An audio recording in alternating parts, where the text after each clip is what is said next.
of yoga today with child's pose. Very well known, not enough well explored. Really, trust me. There are so many ways, different ways of doing child's pose. Let's explore some of them in our 10 minutes today. This is the best before going to bed or early in the morning when you feel you're still stiff for anything deeper. Also, child's is deeper, known as the very first and sometimes one of the last poses. It's the beginning and the end of a cycle. We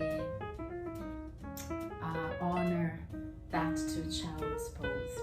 So let's start just protecting our knees. I have something a little blanky under my knees. If you want to do that, we will be on the mat on our knees for a little bit longer. And let's start in our tabletop. Rounding for cat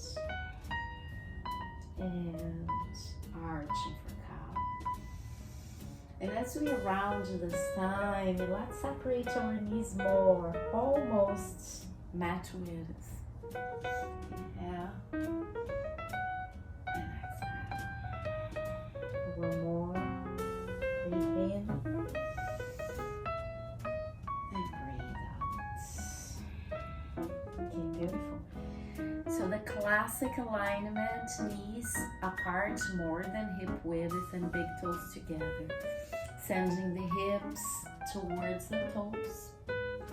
Extend the child's pose, walking the hands forward.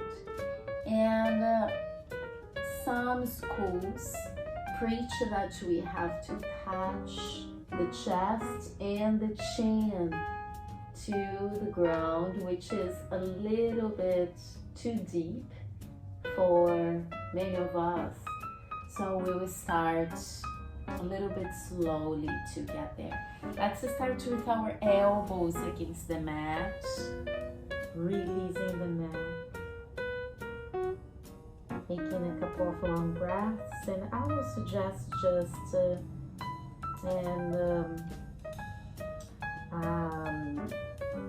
not just because it's not profound, but just because it's simple yogic breathing. Big waves up when you inhale, waves down when we exhale.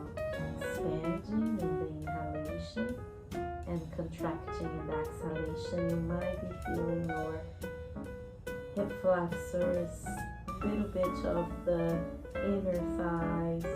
Some people feel hamstrings, glutes.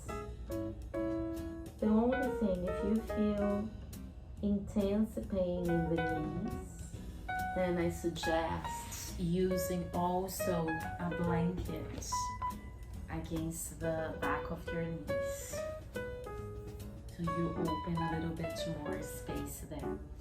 But if your knees are not screaming, stay, and then start moving the right elbow up and the left hand under that elbow, and breathe in, lifting the right arm to the sky. Sometimes it's going to be more accessible just arm out, but if you can, arm up and support your head right behind your left ear with your left hand. Let's move a little bit here. Exhale, right hand to the top of the mat. Inhale up. If you can, exhale back. It's very deep. Inhale. Exhale to the top of the mat. Inhale, lift. Exhale, twist. One more. Inhale. Exhale to the top. Breathe in, lift. Exhale, stay or twist. And we release. Forearms on the mat again. Let's push the hands against the mat into a child cobra pose. One more breath. And exhale, elbows down. Moving now the left elbow up and tucking the right hand under the left elbow. Gaze left, maybe left arm out parallel, and try not to sink. No passion, lift, and maybe left arm finds the sky.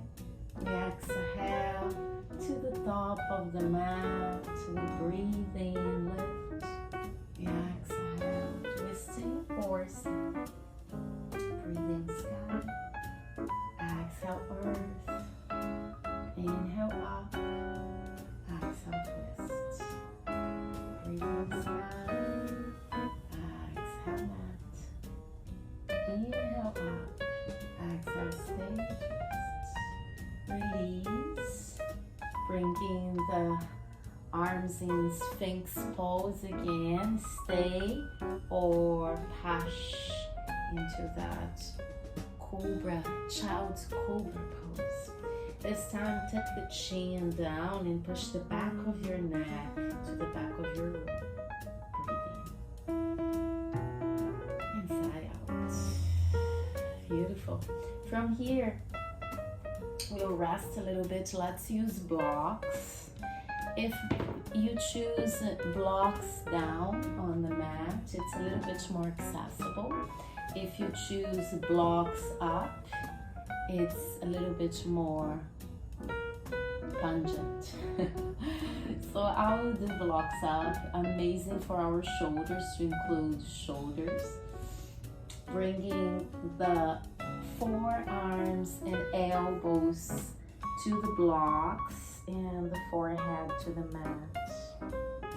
Blocks are aligning with your shoulders or a little bit wider than shoulders.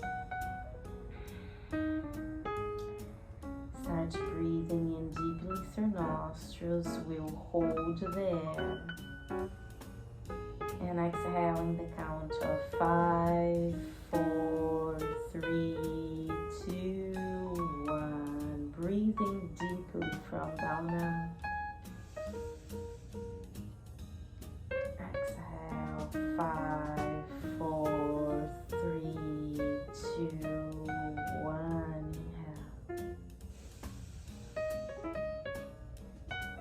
Inhale. And exhale.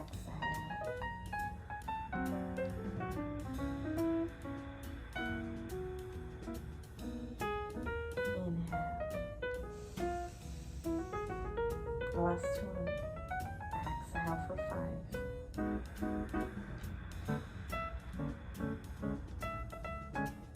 Beautiful.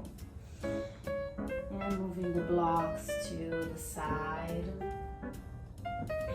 Let's sit a little bit just to bring our hips, to a better place. Interlacing fingers, lifting the arms to the sky. Exhale, bringing the arms to the right, gaze to the left. Inhale, align. Exhale, switch. Inhale, align. Exhale, arms down. Okay, beautiful. Let's go into our called yoga push-ups that are born from child's and in child's as well. So it's a more moderate child's pose with knees a little bit closer to each other. We send the hips to our heels and walk fingertips all the way forward. And the secret is to hover the elbows and forearms and bring the chest and the chin really, really close to the mat. We'll point elbows out and grip against the mat and slide with the tailbone lifting until we go as far as we can to lift in a baby cobra. And the elbows are hugging the body. Push back. I know. Yeah, it can be intense. Child's pose and children have their intensity too. And moving forward. Some people lift the toes, some others keep them down. It's up to you. Breathing. Always enjoy too, at least long breaths in your baby cobra. Last one. My knees are moving away from my protection.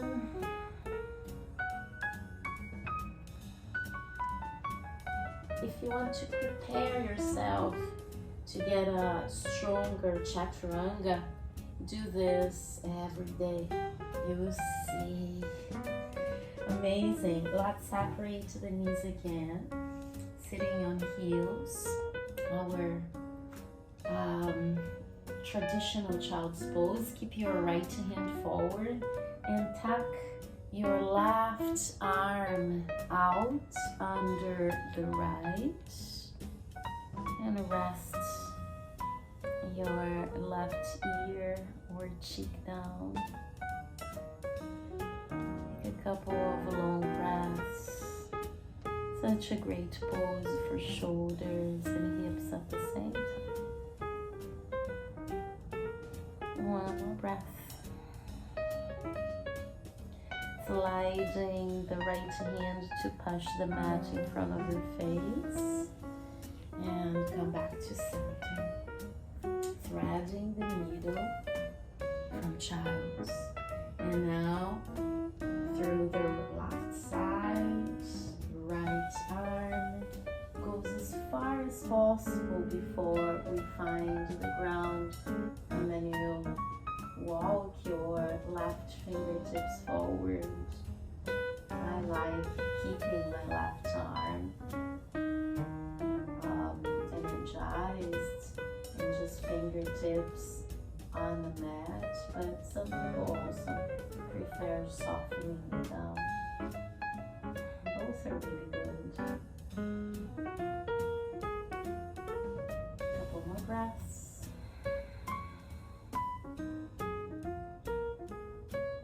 And the left hand pushing the mat. Beautiful. Let's curl the toes on the back of the mat and push all the way back. Stay here for 2 breaths.